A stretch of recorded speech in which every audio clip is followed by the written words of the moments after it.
تو ابو ہریرہ رضی اللہ تعالیٰ عنہ فرماتے ہیں بھوک زیادہ لگتی تھی نا جب مجھے، تو میں حضرت عمر سے، ابو بکر سے، عثمان مولا علی سے کوئی مسئلہ پوچھ لیتا تھا، اور جب میں مسئلہ پوچھتا تھا تو وہ مجھے روٹی کھلا دیتے تھے۔ جب میں ان سے مسئلہ پوچھتا تو وہ مجھے، حضرت ابو ہریرہ فرماتے ہیں مجھے بھوک لگی، میں حضرت عمر کے پاس گیا، ان سے مسئلہ پوچھا۔ ان کا رواج تھا جب میں مسئلہ پوچھتا تو پہلے روٹی کھلاتے۔ ہمارے بزرگ یہ فرماتے ہیں کہ کھانے کھلا کے دین پڑھاؤ، صرف تمہارا کتب خانہ نہیں کھلا ہونا چاہیے، تمہارا دسترخوان بھی کھلا ہونا چاہیے۔ کسی نے نبی پاک صلی اللہ علیہ وسلم سے پوچھا تھا بہترین مسلمان کون ہے؟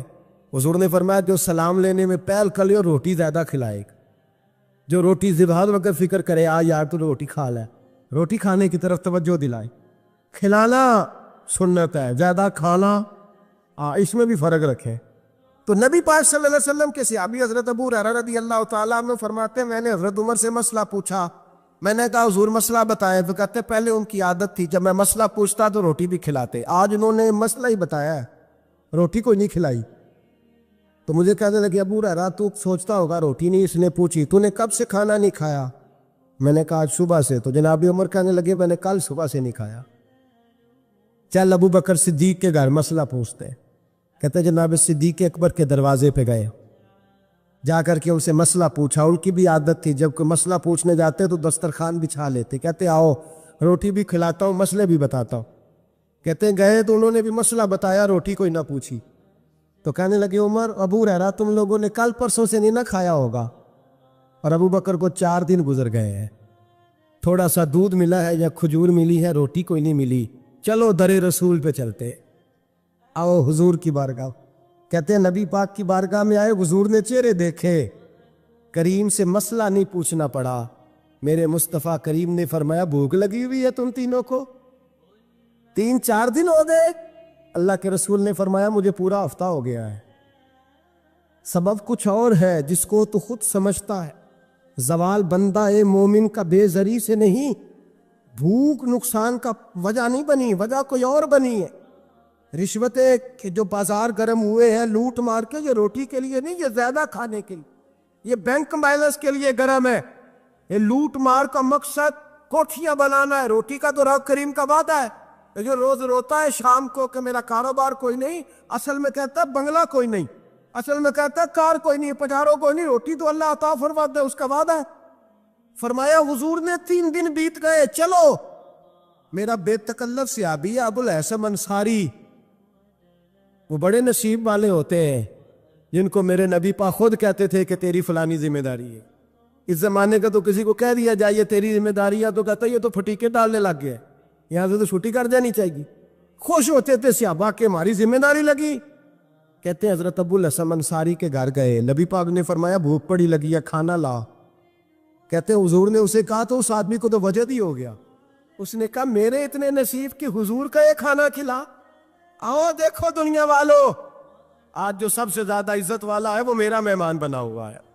فرماتے ہیں وہ دوڑے گئے، بکری اٹھائی، ذبح کی، بیوی کو کہنے لگے روٹی تیار کر، ادھر کھجوریں توڑی، انگور توڑے، کہنے لگے حضور آپ جب تک تناول کریں تب تک کھانا پک جاتا۔ حضرت عمر کہتے ہیں روٹی پک کے آئی، بڑا پیارا گوشت، بڑا اچھا سالن، بڑا خوبصورت خلوص والا کھانا۔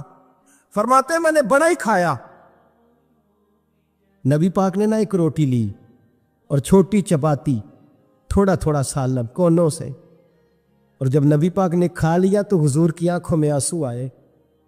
حضرت عمر کہنے لگے حضور روئے کیوں؟ نبی پاک نے فرمایا سوچتا ہوں 7 دن کے فاقے کے بعد کھایا ہے، پر ڈرتا ہوں رب اس کا حساب پوچھے گا تو جواب کیسے دینا ہے، اس کا حساب بھی تو دینا ہے نا جو کھایا ہے۔ تو حضرت عمر فاروق کے ہاتھ میں کچھ چیز تھی، زور سے زمین پہ ماری، کا محبوبہ 7 دن کے بعد بھی روٹی کھائے تو حساب دینا ہے۔ نبی پاک فرمانے لگے عمر وہ مالک ہے نا، تو جب دیتا ہے تو حساب نہیں لے سکتا، حساب تو دینا ہے، حساب تو دینا ہے، تیاری رکھو۔ صحابہ کرام فرماتے ہم نے ارادہ کیا کہ آج کے بعد ہم پھر فاقے کریں گے، کم کھائیں، یہ کہ حساب دینا ہے۔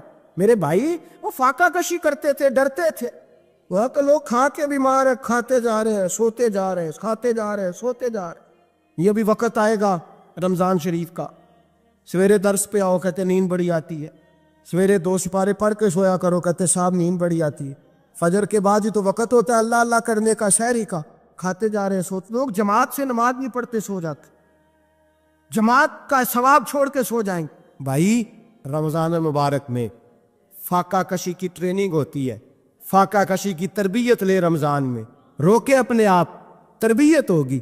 اور روزہ ایک پریکٹس ہے، ایک مجاہدہ ہے، ایک جد و جہد ہے۔ جد و جہد کس چیز کی؟ اللہ کی رضا کے مطابق اپنے آپ کو ڈھالنے کی جد و جہد۔ صوم کا لغوی معنی ہوتا ہے رک جانا۔ حلال رزق سامنے پڑا ہے، حلال مشروب سامنے پڑا ہے، حلال رشتہ بیوی کا موجود ہے، لیکن ان سب چیزوں سے حالت روزہ میں رکنا، اللہ کی رضا کے لیے رکنا، اس کا نام روزہ ہے۔ نبی پاک علیہ السلام نے جوانوں کو حکم دیا ہے، یا معاشر الشباب، او جوانوں، یا رسول اللہ کیا حکم ہے؟ فرمایا یا نکاح کر لو اگر طاقت ہے، نہیں طاقت تو روزے رکھو۔ حضور روزے سے کیا ہوگا؟ فرمایا تمہارا نفس کچلا جائے، شیطان وسوسہ اندوزی نہیں کرے گا۔ حضرت جناب سیدنا جنید بغدادی، بغداد کے پیر سے کسی نے پوچھا تھا آج سے 1100-1200 سال پہلے، وہ تو زمانہ ویسے نیکی اور پرہیزگاری کا تھا، کہا بابا جی مرد اور عورت نیک ہو، بغیر پردے کے، بغیر حجاب کے، بغیر دیوار کے بیٹھ کر ایک دوسرے کو دین سکھا سکتے؟ حضرت صاحب بتائیے، مرد اور عورت نیک ہو تو بغیر پردے اور حجاب کے ایک دوسرے کو دین سکھا سکتے ہیں؟ تو حضرت جنید بغدادی فرمانے لگے سکھانے والا حسن بصری ہو اور سیکھنے والی رابعہ بصری ہو تو پھر بھی بغیر پردے کے بیٹھنے کی اجازت نہیں۔ تو مفتی صاحب کو اجازت کس نے دی؟ مولانا صاحب کو اجازت کس نے دی؟ بڑا وہ نہیں ہوتا جو ٹی وی پہ زیادہ آتا ہے، بڑا وہ ہوتا ہے جو رسول اللہ کے دین پہ عمل زیادہ کرتا ہے۔ حضرت عبداللہ ابن مسعود رضی اللہ تعالیٰ عنہ فرماتے زیادہ باتیں کرنے والا عالم نہیں ہوتا۔ حضور پھر عالم کون ہوتا ہے؟ فرمایا پڑھو قرآن، انما یخشی اللہ من عبادہ العلماء، فرمایا بڑا عالم وہ ہوتا ہے جو اللہ سے زیادہ ڈرتا ہے، اس لیے کہ رب فرماتا ہے میرے بندوں میں سے جو عالم وہ ہیں جو اللہ سے زیادہ ڈرتے ہیں، خوف رکھتے۔ تو میرے بھائی رمضان المبارک میں پچنا ہے۔ روزہ کس پہ فرض ہے؟ امیروں پہ کہ غریبوں پہ؟ جی کہنے میں تو کام ہی میرا تو کام ہی محنت مزدوری والا، میں کیسے روزہ رکھوں؟ میں تو دیہڑی لگاتا ہوں تو روزہ کیسے رکھوں؟ میں نے نہیں کسی حدیث میں پڑھا کہ روزہ وہ رکھے جو دفتر میں بیٹھتا ہے۔ صحابہ کے زمانے میں تو دفتر ہوتے نہیں تھے، کسی جگہ نہیں لکھا ہوا روزہ وہ رکھے گا جو اے سی میں بیٹھتا ہے، تب تو اے سی تھے ہی نہیں۔ حضرت ابوبکر صدیق رضی اللہ تعالیٰ عنہ سے لے کر جناب بلال تک سارے اپنے ہاتھ سے کام کرتے، سارے اپنے ہاتھ سے کام کرتے، سارے۔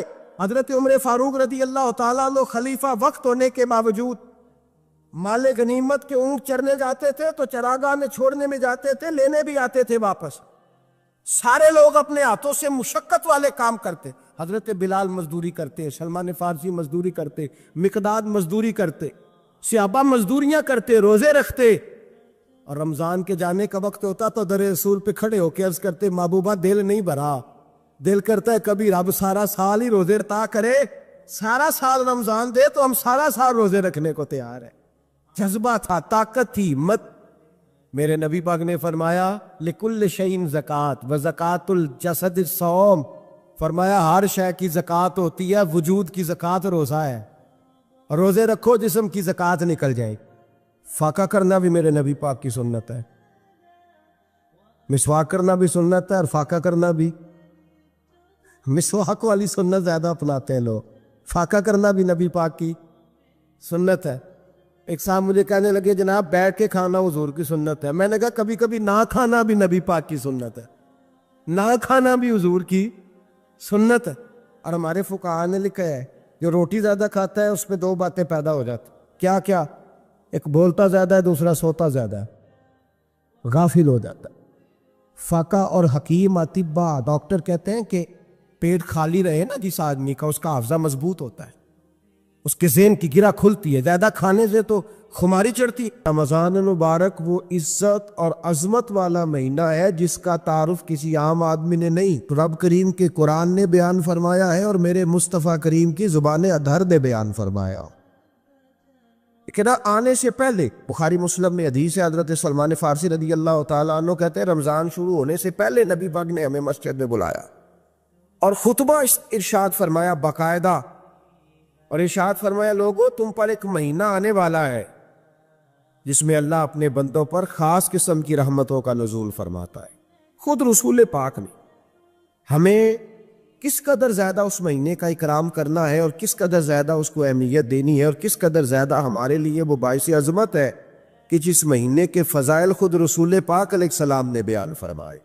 اور نبی پاک صلی اللہ علیہ وسلم نے فرمایا کہ اس مہینے میں تم نفل پڑھو گے تو اللہ فرض کے برابر ثواب عطا فرمائے، اور فرض کا ثواب اللہ 70 گنا عطا فرمائے۔ کتنا بولیے؟ وہ صحابہ کا مزاج یہ تھا کہ جہاں انہیں پتہ چلتا تھا نا اس نیکی کا ثواب زیادہ ہے تو وہ بھاگ کر اس نیکی کی طرف توجہ کرتے تھے۔ آپ صحابہ کی سیرت کی کتابیں دیکھیے، حضرت انس بن مالک رضی اللہ تعالیٰ عنہ فرماتے ہیں جب نبی پاک علیہ السلام نے رمضان کی شان بیان کی تو صحابہ کا یہ مزاج بن گیا کہ وہ اپنے سارے کام رمضان سے پہلے سمیٹ لیتے تھے، رمضان شریف سے پہلے سارے کام سمیٹ لیتے، لینے دینے کے معاملات صاف کر لیتے، خریداری ہو جاتی، گھر کے اندر کوئی کام کرانا ہوتا تو وہ رمضان سے قبل کرا لیتے، یکم رمضان کو وہ مسجدوں میں ڈیرے لگا لیا کرتے۔ وہ کہتے تھے نیکیاں جمع کرنے کے ایام ہے، نیکیاں۔ دیکھیں نا سب سے مصروف ترین زندگی ہمارے نبی پاک صلی اللہ علیہ وسلم کی زندگی ہے۔ 23 سالوں میں نبی پاک علیہ السلام نے 2300 سالوں سے بھی زیادہ کام کی، بڑا مصروف وقت تھا حضور کا، تین زندگی نبی پاک کی۔ اس کے باوجود اللہ کے رسول ہر سال 10 دن کا اعتکاف کرتے، ہر سال۔ ایک سال جہاد پہ گئے تھے، اعتکاف نہیں ہو سکا، اگلے سال میرے نبی پاک نے 20 دنوں کا اعتکاف فرمایا۔ میرے نبی پاک صلی اللہ علیہ وسلم نے فرمایا 11 مہینے جنت سجائی جاتی ہے اور پھر رمضان میں اللہ اپنے بندوں کے لیے جنت کے دروازے کھول دیتا ہے۔ 1 گھنٹہ پہلے صفائی کرتے ہیں مہمان نے آنا ہو تو 1 گھنٹہ، ورنہ بچے دوبارہ سے پھر چیزیں بکھیر دیں گے۔ 1 گھنٹہ پہلے صفائی ہوتی ہے، لمبی نہیں، لیکن میرے نبی پاک نے فرمایا رمضان کے لیے رب کریم 11 مہینے جنت کو سجاتا ہے۔ چھوٹی بات ہے، روزے آ گئے تو معمولی حیثیت ہے۔ ہم لوگ انہی معاملات میں، میں منع کرتا ہوں، ہمیشہ منع کرتا ہوں، آپ کو ہر سال منع کرتا ہوں، میں پابندی سے 1-2 اخبار ڈیلی دیکھتا ہوں۔ میرا ناشتہ نہیں ہوتا جب تک اخبار نہ ہو، چونکہ بزرگوں کا فتویٰ ہے جمعے کا خطبہ وہ دے جو عالمی حالات سے باخبر ہو۔ ہم کوئی رسمی تقریر نہیں کرتے کہ لوگوں کو کہیں کہ روزے آ گئے تو کون سا مہینہ چل رہا ہے تو مہینے کے حساب سے خطاب ہو۔ رسول اللہ صلی اللہ تعالیٰ علیہ وسلم کی امت کے جو ذمہ دار اور پہرے دار ہوتے ہیں انہیں امت کی پہرے داری کرنی ہوتی، اس لیے وہ یہ نہیں دیکھیں گے کہ کون سا موضوع چل رہا ہے اس پر میں نے 1 گھنٹہ گزارنا ہے، ترجیحات پر بات ہوگی۔ اور بات یہ عرض کر رہا تھا کہ میں رمضان شریف میں اخبار نہیں دیکھتا۔ میری اپیل ہے آپ سے کہ آپ رمضان شریف میں نہ رمضان ٹرانسمیشن بھی نہ دیکھیں، ٹی وی پہ خبریں بھی نہ سنیں، سارا سال سنیے خبریں۔ ہماری خبریں سننے سے ملک میں کیا انقلاب آ گیا ہے؟ یا وہ جو ہم نے چوک میں کھڑے ہو کے تجزیہ کیا تھا اس سے کتنے لوگ سنور گئے؟ چھوڑے، جتنا وقت ملے وہ آ کے مسجد میں بیٹھے، اللہ کے گھر میں وقت گزارے، ٹائم دیں۔ عبادت آپ کو زندہ کرے گی، روحانیت پیدا کرے گی، توانائی آئے، خوبصورتی آئے گی آپ کے اندر، آپ زندہ رہیں گے۔ دنیا داری دلوں کو مردہ کرتی ہے، قرآن کی تلاوت، اللہ کا ذکر، مسجد کی حاضری روح اور دل کو زندہ کر دیا کرتا ہے۔ مسجد میں بیٹھے۔ حضرت عائشہ صدیقہ رضی اللہ تعالیٰ عنہ فرماتی ہے، تفسیر البیان میں موجود ہے، کہتی ہے ایک دن حضور اچانک میرے ساتھ آرام فرماتے بستر سے اٹھے نکل گئے۔ ہمیشہ نبی پاک علیہ السلام کا طریقہ مبارکہ تھا جب رات کو تہجد کے لیے اٹھتے تو کہتے ابو بکر کی بیٹی حق تیرا ہے، وقت تیرا ہے، پر اگر تو اجازت دے تو میں اپنے اللہ کو راضی کر لوں۔ آج حضور نے پوچھا ہی نہیں، بستر سے اٹھے چلے گئے۔ کہتی میں اٹھی، میں نے دائیں بائیں دیکھا، محبوب نظر نہ آئے۔ حضور کی تامد استعمال شدہ پڑی تھی، وہ تامد میں نے اٹھا کے اوڑھ لی اور میں نکل گئی حضور کو تلاش کرنے۔ کہتی ہیں جب میں باہر گئی مسجد نبی شریف کے ساتھ جنت البقیع کی جانب، نبی پاک سجدے میں تھے۔ کہتی ہے میں گئی، تھوڑی دیر کھڑی ہوئی، حضور نے آہٹ سنی تو پوچھا تو کون ہے؟ میں نے کہا میں عائشہ ہوں۔ تو محبوب نے فرمایا یہ عائشہ کون ہے؟ میں نے کہا یا رسول اللہ میں آپ کی زوجہ. فرمایا زوجہ کیا ہوتی ہے؟ یا رسول اللہ میں ابو بکر کی بیٹی. تو نبی پاک نے فرمایا یہ ابو بکر کون ہے؟ حضرت عائشہ کہتی ہے میرا کلیجہ پھٹنے کو آیا. میں وہاں سے پریشان حال واپس آئی. جب میں گئی تھی تب بھی ہلکی ہلکی بارش تھی، واپس لوٹی تو پھر بھی ہلکے ہلکے قطرے بارش کے گر رہے. میں آ کے ہامتی کامتی بیٹھ گئی. تھوڑی دیر گزری تو نبی پاک تشریف لے آئے. تو حضور صلی اللہ تعالیٰ علیہ وسلم نے مجھے پریشان دیکھا تو کہا عائشہ کیا ہوا؟ کہا حضور آج وہ ہوا ہے جو کبھی نہیں ہوا. یا رسول اللہ میں پریشان ہو گئی. حضور عجیب بات ہے، میں گئی ہوں، آپ نے پوچھا کون ہے تو میں نے کہا میں عائشہ. کا عائشہ کون؟ آپ کی زوجہ. فرمایا زوجہ کون؟ ابو بکر کی بیٹی. کا ابو بکر کون؟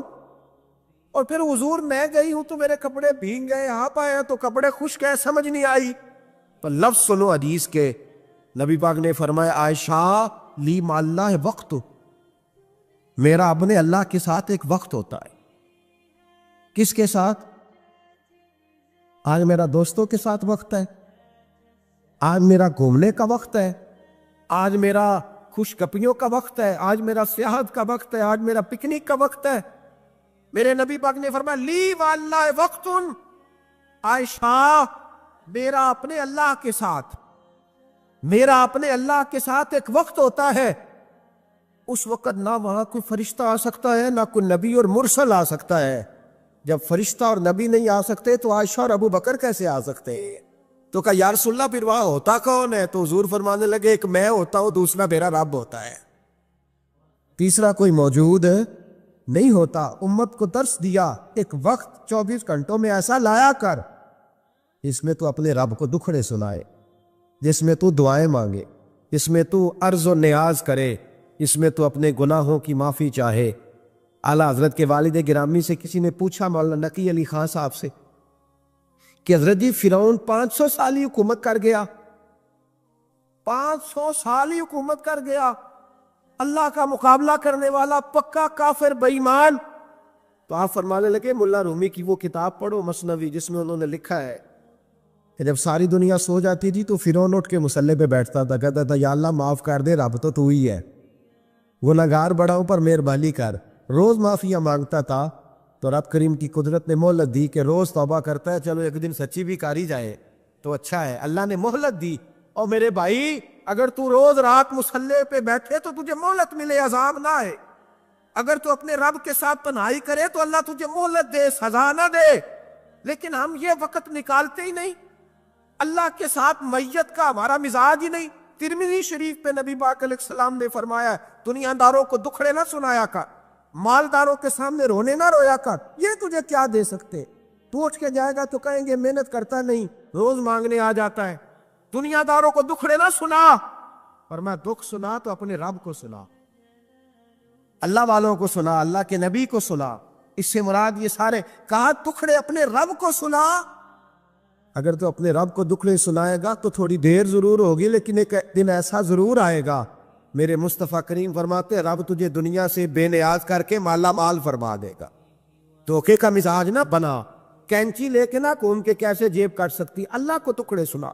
حضرت عائشہ عرض کرنے لگی حضور چلے یہ تو سمجھ آ گئی، لیکن بارش مجھ پہ پڑی آپ پہ پڑی نہیں. تو کہا عائشہ تم نے اڑا کیا تھا؟ کہا حضور آپ کی تامت. فرمایا بارش کوئی نہیں تھی، جب تو نے میری تامت لی تو خدا کی رحمتیں تم پر برسنے لگ گئی. تو حضور کے وجود سے لگی ہوئی چیز کوئی اوڑھ لے تو رحمت برستی ہے، تو میرے نبی کی مسجد چومنے سے کیوں رحمت نہیں برستی؟ جالی چومنے سے کیوں نہیں برستی؟ جہاں جہاں حضور رکے، جہاں جہاں نبی پاک ٹھہرے، وہاں جانے سے کرم کیوں نہیں ہوتا؟ تو عزیزو یاد رکھو رمضان میں ایک ڈیوٹی آپ نے یہ کرنی ہے کہ عبادت کو وقت دے، ٹائم نکالیں. جو اتنے سے بھی فارغ ہے نا وہ 19ویں روزے تک کل فارغ ہو کے 20 کو اعتکاف بیٹھے. زندگی میں ایک دفعہ اعتکاف تو ویسے بڑا ضروری ہے. ہمارے بزرگوں نے لکھا ضروری ہے ایک بندہ اعتکاف کر لے زندگی میں ایک دفعہ، ہر سال کرے تو سنت ادا ہو. ویسے سنت مؤکدہ الکفایہ ہے، بستی میں اگر کوئی بھی نہ بیٹھے گا تو سارے گناہگار ہو.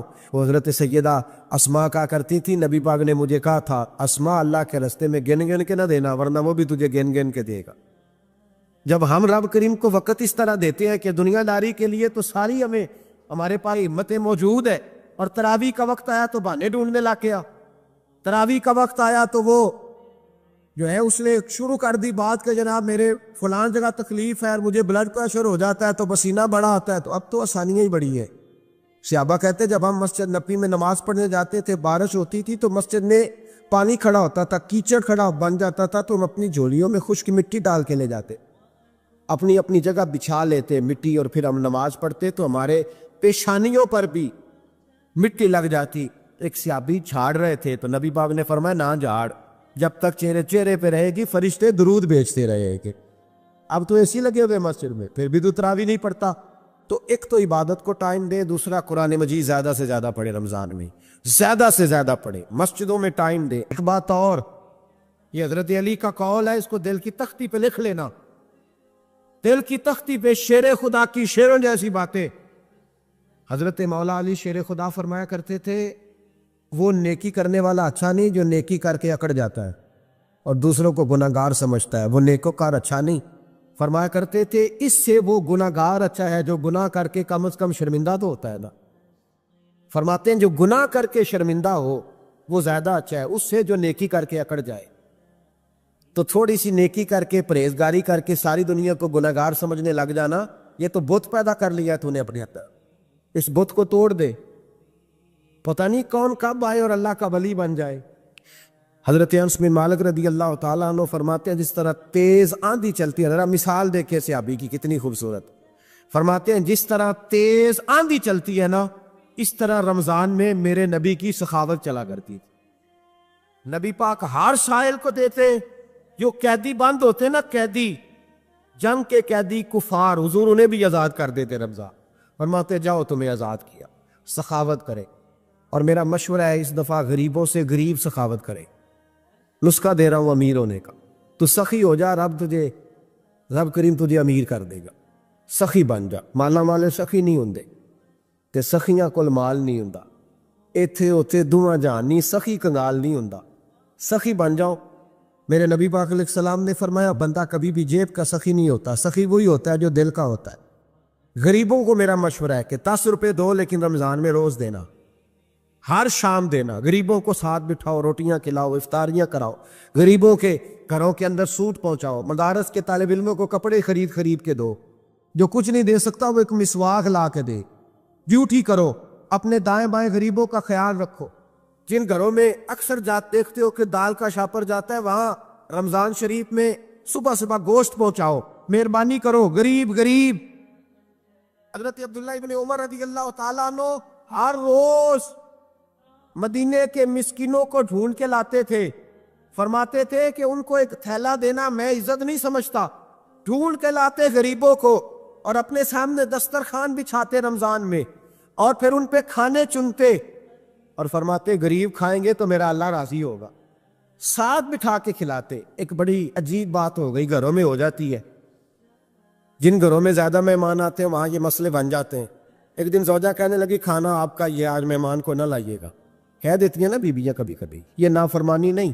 اگر آپ کو کھڑا کیا جائے نا رمضان میں روزہ رکھ کے باورچی خانے تو لگ پتہ جائے، اس کو نافرمانی نہ سمجھے، بیوی نے پکا کے نہیں دیا جی۔ تو حضرت عبداللہ ابن عمر کی زوجہ کہنے لگی آپ کا کھانا ہے، مہمانوں کا کوئی نہیں۔ تو حضرت عبداللہ ابن عمر کہنے لگے اللہ تجھے جزا دے، تو روز پکا کے دیتی ہے، چل اس طرح کر مجھے سرکہ اور کھجور دے دے، روٹی میرے مہمان کو دے دے۔ تو آپ کی زوجہ رو پڑی، کہنے لگی اگر آپ افطاری والوں کا اتنا خیال کرتے ہیں تو میں نہ کروں، مجھے 10-20 منٹ کا ٹائم دے، میں اپنے اوپر وزن بوجھ ڈالوں گی، میں تھوڑی مشقت میں پڑوں گی، لیکن مہمانوں کے لیے افطاری کا ضرور بندوبست کرتے۔ چونکہ استقبال رمضان شریف کا یہاں عنوان لکھا گیا ہے تو ایک دو بات میں عرض کرنا چاہتا ہوں۔ ویسے میں بڑی تھوڑی تقریر کرنے کا عادی ہوں، آپ لوگوں کی محبتیں اور پھر یہ کہ جس شدت سے آپ لوگ منتظر تھے اور جس پیار سے آپ لوگ یہاں آئے، ایک آدھ بات رمضان شریف کے حوالے سے میری خاص خواہش ہے اور میری یہ خاص اپیل ہے۔ میں ابھی سے لوگوں کو سن رہا ہوں کہتے ہوئے کہ روزے بڑی گرمی کے آ رہے ہیں، او خدا کے بندے تو نیت تو کر، تو ارادہ تو کر۔ رمضان شریف میں 3-4 چیزوں کا خاص خیال رکھنا ہے ہم نے، خاص۔ ایک تو رمضان شریف میں قرآن پاک سے خاص محبت فرمائے، شہر رمضان الذی انزل فیہ القرآن، خاص محبت۔ الحمدللہ ہمارے ہاں قرآن کے عالم بھی موجود ہیں، حافظ بھی موجود ہیں، بلکہ مسجدیں کم ہوتی ہیں، حافظ زیادہ ہوتے ہیں۔ یہ دیکھ لیجیے مدارس کی خدمات ہیں اللہ کے فضل سے، قراء بھی ہے، سب کچھ ہے۔ اب ضرورت ہے قرآن پاک سے محبت کرنے والوں کی۔ ہر نقیب، ہر خطیب یہ کہہ رہا ہے کہ سارا قرآن حضور کی تعریف ہے، کہتے ہیں نا جی، تو چاہیے نا کبھی کبھی رکا ہے محفل سے کہ جناب ہمارا دل کر رہا ہے ہمیں سورہ رحمان سنائی جائے۔ کبھی کبھی یہ رکے آتے ہیں نا فرمائشی رکے، یہ نعت پڑھے، یہ تو جب سب کہہ رہے ہیں یہ حضور کی نعت ہے سارا قرآن، تو کو رکا آنا چاہیے نا، سورہ حامیم سجدہ کی تلاوت سنائی جائے، آنے چاہیے نا یہ والے رکے بھی، صحیح کہہ رہا ہوں نا؟ تو خوب ارادہ کریں کہ قرآن مجید سننا ہے۔ ہم کھڑے رہتے ہیں، ہم کھڑے رہتے ہیں، پاسپورٹ کے دفتر بھی 1.5 گھنٹہ لوگ کھڑے ہیں، شناختی کارڈ کے دفتر میں بھی کھڑے، امیگریشن کی لائنوں میں بھی کھڑے۔ نیت کریں کہ میں نے جم کے قرآن مجید سننا ہے، اور جس مسجد میں پہلی تراویح شروع کریں کوشش کریں کہ ساری تراویح اسی میں پڑھی جائے، اور خاص ذوق کے ساتھ۔ خاص پنجاب میں ایک گاؤں تھا، تو اس میں ایک دفعہ ایک بالکل عام سادہ سا آدمی دکاندار تھا، تو اس کا انتقال ہو گیا، تو اس کی قبر سے خوشبو آنے لگی۔ تو اگر پیر صاحب ہوتے پھر تو بچوں کی موج لگ جاتی، کیا بات ہے بھئی، اتنی کرامت۔ عام سادہ آدمی تھا، قبر سے خوشبو آنے لگی، لوگ پہنچ گئے، معلومات کی، گھر تک گئے، کہا کوئی مطلب ٹھیک ہے داڑھی شریف تھی، نمازی تھا، لیکن کوئی ایسی خاص چیز ہم نے نہیں دیکھی۔ تو اس کے گھر والے بتانے لگے کہ نا قرآن مجید نہیں پڑھا ہوا تھا، بوڑھا آدمی تھا لیکن قرآن مجید سے عشق کرتا تھا، کئی گھنٹے قرآن مجید کو وضو کر کے اپنے پاس رکھتا اور پھر انگلیاں چلاتا اور کہتا میرے مالک نے میرے لیے جو بھی فرمایا ہے حق اور سچ ہی فرمایا۔ اسے چومتا، پیار کرتا۔ اللہ نے یہ اعزاز دیا کہ اگر انتقال ہوا تو قبر کی مٹی سے بھی خوشبو آنی شروع ہو۔ خدا را قرآن پاک سے پیار کریں، خوب ذوق بنائیں کہ ہم نے قرآن مجید کو سننا ہے۔ دوسری میری گزارش یہ ہے آپ حضرات سے کہ سحری نے اٹھنا تو ہے ہی، سودا لینے کے لیے بھی جانا ہے، ہمارے ہاں دہی دودھ کے لیے بھی لوگ صبح صبح جاتے ہیں، تو ایسا نہ کریں کہ تھوڑا 10 منٹ اور جلدی اٹھ جائیں اور پورا رمضان تہجد کی نماز پڑھیں۔ بڑی پسند ہے نبی کریم کو تہجد کی نماز۔ صبح اگر 2 رکعتیں نصیب ہو جائیں تو نبی کریم علیہ السلام نے فرمایا جب جوان آدمی تہجد کے لیے کھڑا ہوتا ہے تو اللہ فرشتوں کے سامنے فخر فرماتا ہے۔ یہ ضرور عادت بنائیں، صبح جن لوگوں کو چند نفل نصیب ہو جائیں اور پھر وہ دعا مانگے، ایک تو رمضان پھر تہجد کا ٹائم، اس ذوق۔ اور تیسری گزارش میری یہ ہے، غریب آدمی جو ہوتا ہے وہ سمجھدار نہیں ہوتا، چونکہ عقل مند ہونے کے لیے تو پیسے ہونا بھی تو ضروری ہے نا۔ میں نے دیکھا ہے کہ بالکل ان پڑھ آدمی ہو لیکن سیٹھ ہو نا، تو بڑے بڑے سیانے لوگوں کو نصیحتیں کر رہا ہوتا ہے اور اس کی سنی بھی جا رہی ہوتی۔ میری غربت نے کیا مجھ کو زمانے میں بدنام، تیری دولت نے تیرے عیب چھپا رکھے۔ یہ نا غریب آدمی، اگر سیانے ہوتے تو وہ بھی مالدار نہ ہوتے، یہ بھی سمجھدار ہوتے۔ یہ بیچارے کمزور ہی اس لیے رہ جاتے ہیں کہ ان کو چالاکیاں، تیزیاں الا ماشاءاللہ نہیں آتی۔ تو کئی دفعہ غریب تکلیف بھی دیتا ہے، جب آپ کچھ بانٹنے لگتے ہیں، جب کچھ آپ دینے لگتے ہیں تو کچھ چیزیں محسوس بھی ہوتی ہیں۔ بندہ دیکھ کر خیرات نہ کریں، اللہ کی رضا دیکھ کر کریں۔ ہمیں صحیح حدیث میں اس شخص کا تذکرہ بھی ملتا ہے جس نے آ کے نا محبوب کی چادر کو کھینچا تھا، یہ بخاری میں، اور گردن مبارک پہ نشان پڑ گیا تھا۔ اس نے کہا میں کچھ لینے آیا ہوں، چادر کو کھینچا، تکلیف ہوئی بظاہر، لیکن محبوب نے پھر بھی جب عطا کیا تو مسکرا کے ہی عطا کیا۔ غریب آدمی تکلیف میں ہے، مہنگائی نے آزمائش پیدا کر دی ہے۔ تھوڑے سے امیر لوگ اگر اپنے اخراجات میں کمی لائیں، یا اگر جو عید پر 6 جوڑے بنواتا ہے وہ 2-4 سے گزارا کر لے، تھوڑا سا اپنے اخراجات کو کم کر کے صرف اپنے رشتہ داروں میں، اپنے دائیں بائیں تھوڑی سی توجہ کریں۔ اور ایک بات کا ضرور خیال فرمائیں، پردہ پوشی بہت بڑا حسن ہے، بہت بڑی خوبصورتی ہے۔ اگر یہ صدقات اور خیرات اور رمضان میں جو مساوات کا مہینہ ہے اس میں اگر تھوڑی سی نا پردے کے ساتھ، امام ابو نعیم نے لکھا ہے کہ 100 گھر تھا مدینہ شریف میں، 100، تھوڑی سی آبادی ہوتی تھی، 100 گھر کتنا زیادہ ہوگا، 3 وقت کھانا بھی پہنچتا تھا، کپڑے بھی پہنچتے تھے، بیمار کی دوا کے پیسے بھی پہنچتے تھے، کون دے جاتا ہے پتہ کوئی نہیں تھا۔ پھر اچانک سب کے گھر کھانا آنا بند ہوا تو لوگ پریشان ہوئے، ایک دوسرے سے پوچھنے لگے تیرے گھر کب سے نہیں آیا؟ کا 18 محرم سے۔ تیرے گھر کب سے نہیں آیا؟ اسی شام سے۔ تیرے گھر 18 سے۔ اب جب سب متفق ہوئے تو پتہ چلا کہ 18 محرم کو امام زین العابدین کا انتقال۔ 100 گھروں میں کھانا جاتا تھا پر پتہ نہیں تھا دے کون جاتا ہے، کچھ تھوڑا سا نا۔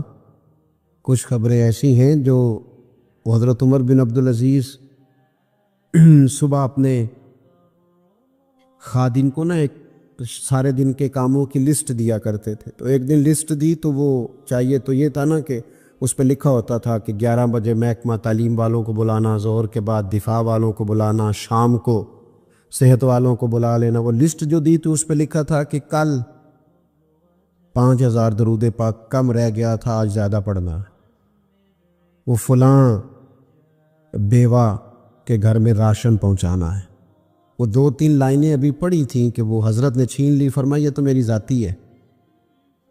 تو مشیر کہنے لگا حضور یہ کم کرتے ہیں، کبھی بتایا نہیں۔ تو آپ فرمانے لگے کچھ پیسے چھپا کے رکھے ہوتے ہیں لوگوں نے کہ مشکل پڑ گئی تو کام آئیں گے، میں نے بھی کچھ نیکیاں سب سے چھپائی ہیں، قیامت میں مشکل پڑ گئی تو اللہ کے کرم سے میرے کام آ جائیں گے۔ موجود نہ ہو تو زندگی کا وقت گزرے بھی تو ذرا پھیکا پھیکا گزرتا ہے، اگر دن بیت بھی جائے تو کچھ تھوڑا سا بوجھ چھوڑ جاتا ہے۔ کچھ چیزیں زیادہ ضروری ہوتی ہیں وقت کو گزارنے کے لیے، اس طرح کھانا بڑا ضروری ہے، پینا اور سونا بڑا ضروری ہے، اسی طرح زندگی گزارنے کے لیے محبت کا ہونا بھی بڑا ہی ضروری ہے۔ گھر کے اندر ساری نعمتیں موجود ہوں، بچے بھی ہو، رزق بھی وسیع ہو، گھر بھی اپنا ہو اور کشادہ ہو، ہر چیز موجود ہو، بس میاں بیوی کے درمیان محبت موجود نہ ہو، ساری چیزوں کی موجودگی میں وقت گزارنا مشکل ہو جاتا ہے۔ آپ کی نوکری آپ کے اپنے شہر میں ہو، آنا جانا آسان ہو، سیلری پیکج بڑا اچھا ہو، لیکن جس جگہ آپ ڈیوٹی کرتے ہیں، جاب کرتے ہیں، وہاں جو ارد گرد لوگ رہتے ہیں ان سے محبت کا رشتہ نہ ہو تو ساری سہولیات کے باوجود وہاں جانے کو طبیعت نہیں چاہتی۔ اور میں نے دیکھا ہے کہ اگر کسی جگہ کام کرنے والوں کے بیچ آپس میں محبت کا رشتہ ہو جائے تو لوگ ترقی نہیں لیتے، کہتے میں یہی ٹھیک ہوں، مجھے ترقی نہیں لینی، میرا ذرا دوستوں سے دل لگا ہوا ہے۔ محبت زندگی کی بڑی اہم ضرورت ہے۔ ہم نے یہ کیا ہے کہ کچھ تو ہمارا خارجی ماحول ہمارے اوپر اثر انداز ہوا ہے، اور کچھ ہم نے لوگوں کے رویوں کو دیکھ دیکھ کر اپنے بھی رویے تبدیل کر لیے۔ جب دیکھا کہ کچھ لوگ تلخ ہیں، ان کے مزاج میں تلخی ہے، تو شاید ہمارا عمل ایسا نہیں تھا، لیکن رد عمل کے طور پر ہم نے بھی وہی انداز اختیار کر لیا۔ میں سفر کرتا رہتا ہوں، روڈ پہ ہم جا رہے تھے تو ایک گاڑی والے نے پہلے تو کراس غلط کیا اور پھر تنقید بھی کر گیا، کہنے لگا اگر چلانا نہیں آتی تو کسی سے سیکھ لو۔ غلطی بھی اس کی ہے اور پھر اس نے تنقید بھی کر ڈالی، تو ڈرائیور جو گاڑی چلا رہے تھے ان کا موڈ بڑا خراب ہو گیا۔ تو میں نے تھوڑے فاصلہ طے کرنے کے بعد ان سے کہا کہ ذرا گاڑی کھڑا کرنا، انہوں نے کھڑی کر دی۔ تو میں نے کہا میاں اس نے تو جو کرنا تھا وہ کر کے چلا گیا، اب ہم نے تو سفر کرنا ہے کہ نہیں؟ ہم لوگوں کی تلخیاں اٹھا کے اپنے ہاں کیوں لے آئیں؟ اگر کسی کا رویہ درست نہیں ہے تو اس کی بنیاد پر ہم ان ساری پریشانیوں کو اپنے ہاں کیوں لائیں؟ جب محبت چھوٹ جاتی ہے، جب ہمارے لہجے شگفتہ نہیں رہتے، جب گفتگو دھلی ہوئی نہیں رہتی، جب چیزوں پر ہلکی ہلکی گرد پڑتی ہے، اور ماحول کے اندر گھٹن پیدا ہوتی ہے، نتیجہ یہ نکلتا ہے کہ وہ سارا کیف دھندلا سا جاتا ہے۔ دین اسلام کا اگر کوئی دوسرا نام رکھنا چاہے تو وہ دین محبت ہے۔ ہمیں یہ کہا گیا ہے کہ تم ٹوٹ کر پیار کرو، کس سے؟ اللہ تعالیٰ سے۔ والذین آمنوا اشد حبا للہ، فرمایا وہ لوگ جو ایمان لے آئے وہ اپنے رب سے شدید محبت کرتے، شدید پیار کرو اپنے مالک سے، شدید۔ یہ جو شکر ہوتا ہے نا، شکر، یہ اللہ کی محبت پیدا کرتا ہے، اور یہ جو شکوہ ہوتا ہے نا، یہ اس محبت سے دور لے جاتا ہے۔ یہ جو صبر ہوتا ہے نا، یہ اللہ کے فیصلوں پر راضی رہنے کا حوصلہ دیتا ہے۔ انسان ساری تکلیفوں کو اپنے مالک کی جانب سے جب سمجھتا ہے، صبر کرتا ہے، تو اس میں حوصلہ، طاقت اور ہمت آتی۔ وہ اللہ تعالیٰ کی محبت میں جب اس کو پوری طرح برداشت کرتا ہے تو اس کے اندر اللہ کی محبت آتی ہے۔ اللہ کی تقسیم ہے، کسی کو امیر بنایا، کسی کو مالی طور پر وہ گنجائش نہ دی۔ جب رب سے پیار ہوتا ہے نا، تو پھر انسان کہتا ہے جو اس نے میرے حق میں بہتر سمجھا تھا مجھے عطا کر دیا۔ یہ جو صوفیاء ہے نا، صوفیاء، ہمارے ہاں تو بعض چیزوں کا مطلب بھی بالکل الٹ دیا گیا ہے۔ صوفی کی صرف یہ ذمہ داری نہیں تھی کہ بابا صاحب بیٹھے ہیں تو آپ جائیں گے تو بے اولاد ہیں تو فوراً دعا کریں گے تو اولاد ہو جائے گی۔ ان کی فقط یہ ڈیوٹی نہیں تھی کہ وہ تعویذ دیں گے تو کام چل جائے گا، یہ بھی وہ کریں گے، لیکن اہل تصوف کی تو اصل ذمہ داری یہ تھی کہ راہ سلوک کے مسافر جب ان کے پاس آئیں اور آ کے کہے کہ پریشان بھی ہوں، مقروض بھی ہوں، بے اولادگی ہوں، بیمار بھی ہوں، تکلیف میں بھی ہوں، جب لوگ اپنے دکھ سنائیں تو وہ ان کے لیے دعا بھی کرے اور ان کے دل میں اللہ رسول کی محبت ایسی پیدا کرے، ایسی پیدا کرے کہ بندہ رب کی رضا پہ راضی رہنا سیکھ جائے۔ محبت جو ہے نا، محبت یہ مداوا ہے۔ خواجہ نظام الدین صاحب محبوب الہی رحمت اللہ علیہ کے مرید نے پوچھا کہ حضرت حالات بڑے خراب ہیں، لوگ بڑا تنگ کرتے ہیں، رشتہ دار بھی ستاتے ہیں، دوست بھی بے وفائی کر جاتے ہیں، مخلص ہو کے چلتے ہیں لیکن سامنے سے نتیجہ کچھ نہیں نکلتا، حضور ان مسائل کا کوئی حل؟ تو حضرت فرمانے لگے ان کا حل یہ ہے کہ تو محبت کرنی شروع کر دے۔ تو سارے مرید بسم اللہ کہہ کے بات قبول نہیں کرتے، کچھ کے پاس کئی جواب بھی ہوتے ہیں، وقتی طور پہ ہاں کر بھی جائیں لیکن اپنے اندر سے وہ جھگڑا بھی کر رہے ہوتے ہیں۔ تو اس نے کہا حضور وہ بات تو آپ کی ٹھیک ہے، لیکن اگر محبت سے حل نہ ہو مسئلہ تو میں تو پھر محبت کروں گا، لیکن اگر اس سے حل نہ ہو تو حضرت فرمانے لگے نسخہ یہی ہے، اگر حل نہ ہوا تو ذرا خوراکیں زیادہ کر دینا، ذرا تھوڑا سا اس میں اضافہ کر دینا، 2 ٹائم کی بجائے 3 ٹائم کر لینا محبت، پھر 6 ٹائم کر لینا، اسی کو بڑھانا ہے نسخہ۔ ہم نا جب تک محبت میں کامل نہیں ہوتے، اب دیکھیں نا، داتا صاحب نے ایک جملہ لکھا ہے، داتا صاحب فرماتے ہیں یہ جو محبوب ہوتا ہے نا اس پر غصہ نہیں آتا، اور جس پر غصہ ہے وہ محبوب نہیں ہوتا۔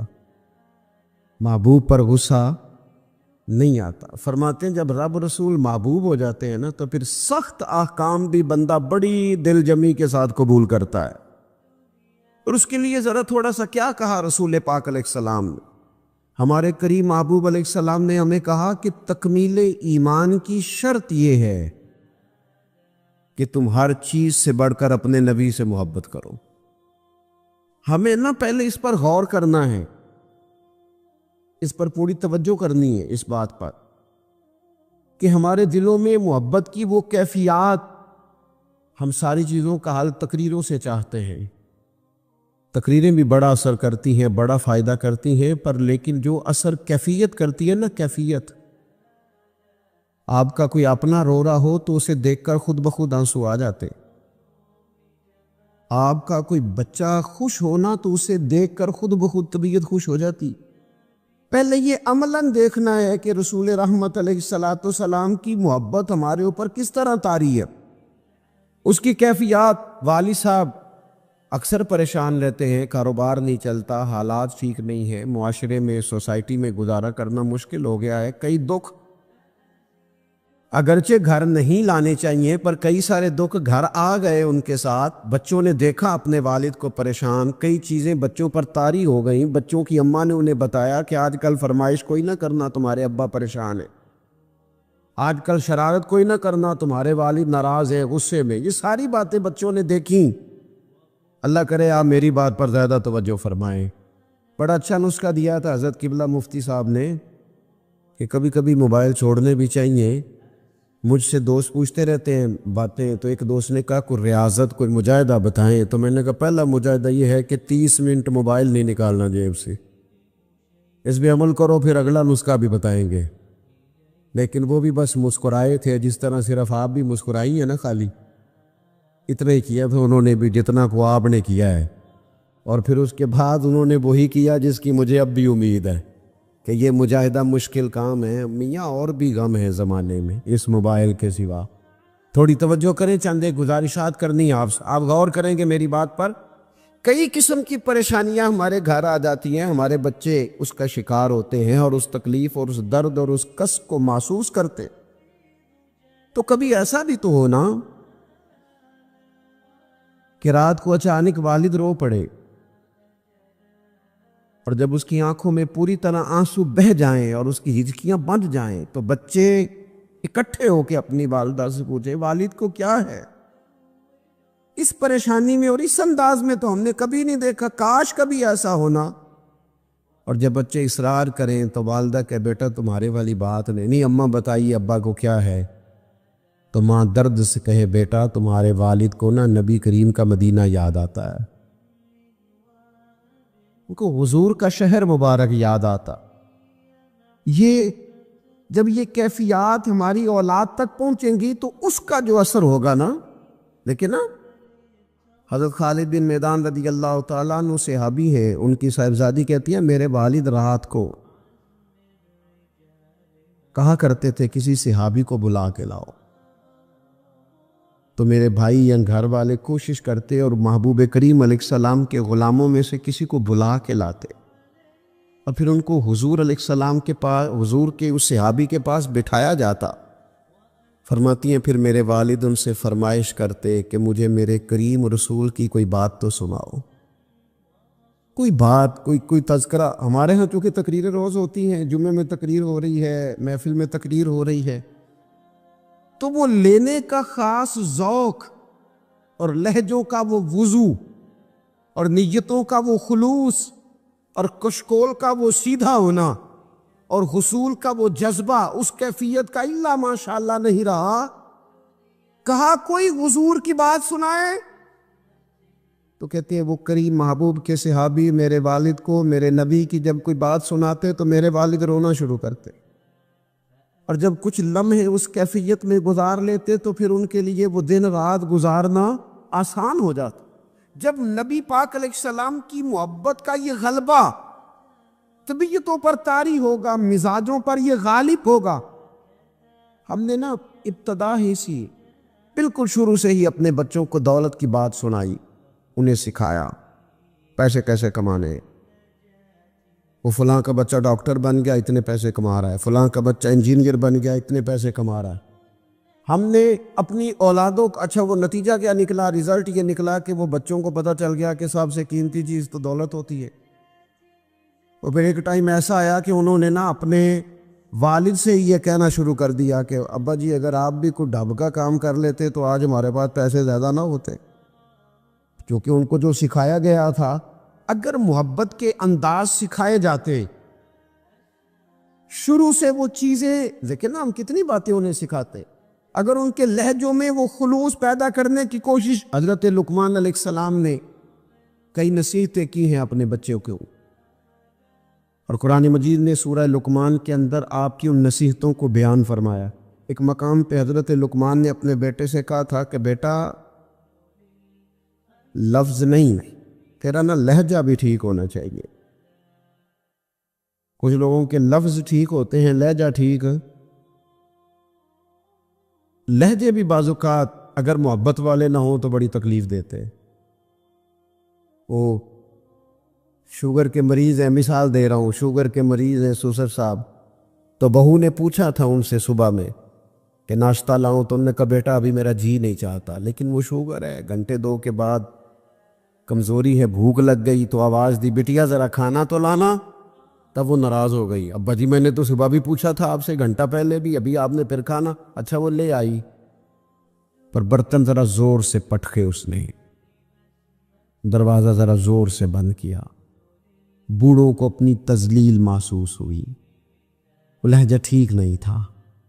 شام کو جب اس کی شکایت ہوئی کہ ذرا اسے سمجھائیے گا، تو وہ کہتی ہے اپنے شوہر سے کہ ابا جی سے پوچھے بھلا میں نے کہا کیا ہے، تو کہا تو اس نے کچھ بھی نہیں، لفظ تو بتائے جا سکتے، کیا جملہ بتائیں، اس نے واقعی کچھ نہیں کہا، لیکن اس کا لہجہ، اس کا انداز، اللہ کرے میں جوانوں کو بات سمجھا سکوں، لفظ بھی ستھرے ہونے چاہیے اور تیرا لہجہ بھی ذرا باوضو ہو تو بات بن جائے۔ اگر تیرا انداز بھی تھوڑا، بعض لوگ صحیح بات کر رہے ہوتے ہیں پر صحیح لہجے میں نہیں کر رہے ہوتے، وہ ٹھیک کہہ رہے ہوتے ہیں پر ان کا انداز ٹھیک نہیں ہوتا۔ حضرت لقمان نے اپنے بیٹے سے کہا وَلَا تُصَغِّرْ خَدَّكَ لِلنَّاسِ، بیٹا لوگوں سے منہ ٹیڑھا کر کے بات نہ کرنا، تیرا انداز بھی شستہ ہو، تیرا لہجہ بھی اچھا ہو، تیرا چہرہ ٹیڑھا نہ ہو جب تو لوگوں سے کلام کر رہا ہو۔ میرے دوستو، انداز جب پیار والے ہو جاتے ہیں، لہجے جب خلوص والے ہو جاتے ہیں، جب ہماری اولادوں میں یہ محبتیں منتقل ہوتی ہیں، جب یہ محافل اپنا اصل حسن اختیار کر جاتی ہیں اور یقین کی اس دولت تک چلی جاتی ہیں، تو پھر وہ محبت کی جو کیفیت ہوتی ہے نا، وہ اس طرح کا رخ اختیار کر جاتی ہے کہ جس سے انسان محبت کرتا ہے پھر اس کے لیے وہ جذباتی ہوتا ہے۔ چھوٹے چھوٹے بچے بھی جو ہوتے ہیں نا، چھوٹا بچہ، چلے اگر آپ کا تجربہ نہ ہوا تو یہ تجربہ کر کے دیکھیے گا، چھوٹا بچہ جس کی 4-5 سال عمر ہے نا، اس کے والد کبھی گھر میں اپنی ہی زوجہ سے، آپ کی توجہ ہوگی میری بات پر، والد اگر اپنی ہی اہلیہ سے گھر میں کوئی سخت بات کرتے ہیں نا تو بچے کو پیار ہے ماں سے، ابھی اسے پتہ نہیں ہے بات کیا ہو رہی، ارے ماشاءاللہ، ابھی اسے خبر نہیں ہے کہ بات کیا ہو رہی ہے اور اس کا پس منظر کیا ہے اور پیش منظر کیا ہے، لیکن اگر کوئی تلخ بات والد کرتا ہے نا اپنی بیوی سے تو بچہ 4-5 سال کا ہے تو ماں کے حق میں کھڑا ہو جاتا ہے، نہیں کھڑا ہو جاتا، کہتا خبردار میری اماں سے بات کوئی نہ کرنا، حالانکہ اسے ابھی پتہ نہیں ہے کہ اس کا پس، اللہ کرے میں آپ کو سمجھا سکوں۔ او خدا کے بندو، 4-5 سال کا بچہ چونکہ ماں سے محبت کرتا ہے اور خالص کرتا ہے اور صحیح والی کرتا ہے، تو اپنے ہی والد کے سامنے اپنی والدہ کے حق میں کھڑا ہو جاتا ہے، اور اگر اس کا بس چلے تو ہو سکتا ہے وہ سختی بھی کرے، خبردار میری اماں کے بارے میں، میری والدہ کے بارے میں بات نہ کرنا۔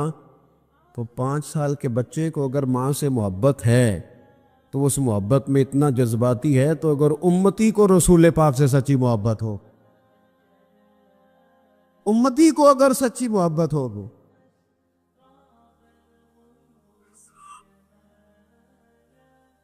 اور ڈاکٹر اقبال سے کسی شخص نے مطالبہ کیا، کہا ایک جگہ پہ جانا ہے، وہاں کچھ لوگ نا نبی پاک علیہ السلام کے علم کے موضوع پر کوئی بحث کریں گے، مباحثہ ہوگا علم شریف پر، آپ کی توجہ ہے میری بات پر؟ تو اقبال ناراض ہو گئے، کہنے لگے میں تھوڑی جاؤں گا۔ کہا کیا مطلب؟ کہنے لگے اس جگہ چلا جاؤں جہاں میرے نبی پاک کا علم تولا جا رہا ہے۔ کیا بات کر دی تم نے؟ جو تولیں گے، جو پرکھیں گے، جو حدود قائم کریں گے، جو اسے حدود میں بند کریں گے، جب رسول پاک علیہ الصلاۃ والسلام کی خالص محبت فقط نعروں والی نہیں، فقط میں وہ یہ نہیں کہ وہ نعت خانے کہہ دیا دونوں ہاتھ جو کھڑے کر لے وہ عاشق رسول ہے، اور جس نے کھڑے کر لیے اس کا عشق بھی مکمل ہوا، وہ ختم ہو گئی بات، جس نے ہاتھ بلند آواز سے نعرہ لگا لیا اس کا عشق تکمیل کو پہنچا۔ اور بھائی جو عاشق رسول ہے وہ دکان پر بھی عاشق رسول ہی ہے، وہ اپنا کاروبار کر رہا ہے، وہاں بھی محبوب کی محبت ہی کی بات کر رہا ہے۔ اور نبی کریم نے فرمایا ہے، حضور نے فرمایا، جو سچا تاجر ہونا کار تجارت رہا ہے پر سچا ہے، فرمایا جو سچا تاجر ہوگا اسے قیامت کے دن اللہ تعالیٰ نبیوں کے ساتھ جگہ عطا فرمائے گا۔ وہ وہاں بھی عشق رسول کا مظاہرہ کرے جب دکانداری کرتا ہے، اس وقت بھی صداقت کا خیال رکھے، سچائی کا خیال رکھے، دیانت کا خیال کرے۔ وہ محبت میں جب وہ خاص وارفتگی اور خاص شوق پیدا ہوگا، پھر کسی قادیانی کو، کسی بے دین کو موقع نہیں۔ آپ کو پتہ ہے امام اعظم ابو حنیفہ فرماتے، ایک بات ہے اگر آپ سمجھ سکے تو، امام صاحب فرماتے کہ معاذ اللہ ثم معاذ اللہ نقل کفر نہ باشد اگر کسی شخص نے دعوی نبوت کیا اور کسی نے اس سے دلیل مانگی، یہ بات بڑی قابل غور ہے، سمجھیے گا۔ ایک شخص نے معاذ اللہ یہ دعویٰ کیا کہ میں نبی ہوں، اور اگر کسی نے اس سے دلیل مانگی کہ تو نبی ہے تو دلیل دے، اگر دلیل مانگی تو یہ مانگنے والا کافر ہو جائے گا۔ کیوں دلیل مانگی تو نے؟ ضرورت کیا تھی؟ بھئی یہ تو اب ہو ہی نہیں سکتا کہ رسول پاک کے بعد کوئی نبی آئے، تو دلیل مانگنے کا معنی، بات سننے کا مطلب، اس پر یہ کب ہوگا؟ جب محبت کو پورا عروج ملے گا، جب رسول پاک علیہ الصلوۃ والسلام کے ساتھ جذباتی وابستگی، مومن کا خاص پیار، جب اس کی الفتیں، جب اس کی، یعنی ایک تو ہے محفل نعت میں نعت سننا، اور ایک یہ ہے کہ کہنا آج دل بڑا پریشان ہے، کوئی مجھے میرے نبی کی نعت سنائے۔ ایک تو یہ ہے کہ محفل میں آ گئے تو محبوب کا تذکرہ کرنا، اور ایک یہ ہے کہ مولانا آج میں بڑی تکلیف میں ہوں، حضور کے فضائل کی کوئی بات تو سنائے، کوئی خصائل کو شمائل کا باب تو چھیڑے۔ جب دلچسپیاں پوری طور پر رسول پاک کی ذات والا صفات سے جم جائیں اور نبی پاک علیہ الصلوۃ والسلام کے ساتھ تبھی میلان پوری طرح ہو جائے گا۔ اور یہ بار بار قوم میں کرنے کی ضرورت ہے، محبت کا انداز بار بار اختیار کرنے کی ضرورت، اس میں بار بار خوبصورتی لانے کی ضرورت ہے۔ مفتی اعظم پاکستان خلیفہ اعلیٰ حضرت سید ابو البرکات شاہ صاحب رحمۃ اللہ علیہ، جب بڑھاپا آ گیا نا، بڑے علیل ہو گئے، تو حضرت کے لیے مطالعہ کرنا مشکل ہو گیا، تو شاگردوں سے کہتے کہ شیخ محقق رحمۃ اللہ علیہ کی مدارج النبوت اٹھا کے لاؤ۔ جب وہ کتاب لائی جاتی تو فرماتے اس میں جو محبوب کے فضائل کا باب ہے نا، ذرا مجھے پڑھ پڑھ کے سناؤ، میرا دل ٹھنڈا ہوتا ہے، ذرا نا مجھے محبوب کی باتیں سناؤ، میری نہ اس سے طبیعت لگتی ہے، میرا دل چاہتا ہے کہ مجھے حضور نبی رحمت علیہ السلام کا تذکرہ سنایا جائے، ان ساری کیفیات کو میں اپنے اندر محسوس کر۔ میرے عزیز، جب تک یہ خاص رنگ ہم اپنی طبیعت میں پیدا نہیں کرتے اور آنے والی نسل کو یہ منتقل نہیں کرتے، جب تک وہ خوبصورت ہیں، دیکھیں حالات رہیں گے، حالات اچھے برے رہتے ہیں۔ ہمارے یہاں کچھ لوگ کہتے ہیں مولانا صاحب، پیر صاحب، آپ کو تو ذمہ داری ہی یہ ہے، پر ہم پریشان بڑھے، اور اتنے مسائل کے بیچ اگر آپ ہمیں کہیں محبت کی بات کریں تو میں آپ سے عرض کروں، مسائل تو سب کے ساتھ رہتے ہیں۔ ہاں، ہمیں یوں لگتا ہے کہ سامنے والا شاید بڑا سکھی ہے، میں آپ کو بڑی ذمہ داری سے کہتا ہوں، بڑے لوگ جو ہوتے ہیں نا، ان کے دکھ بھی ذرا بڑے بڑے ہی ہوتے ہیں، ان کے مسائل بھی ذرا بڑے بڑے ہوتے ہیں۔